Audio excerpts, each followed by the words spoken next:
کراچی کے علاقے بہادرآباد میں شہریوں کے تشدد سے جاں بحق لڑکے کے اہل خانہ غم سے نڈھال ہیں۔ والدہ کا کہنا ہے کہ بیٹے کو بدترین تشدد کر کے ہلاک کیا گیا، ہمیں انصاف دیا جائے۔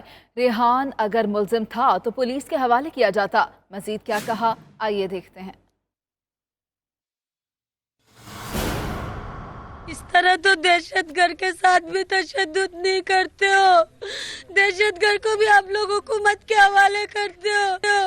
میرے بیٹے نے اگر کچھ کیا تھا تو اس کو حکومت نہیں ہے، اس کے لیے پولیس نہیں بنی تھی 15 سال کے بچے کے لیے، اس کے لیے رینجرز نہیں بنی تھی۔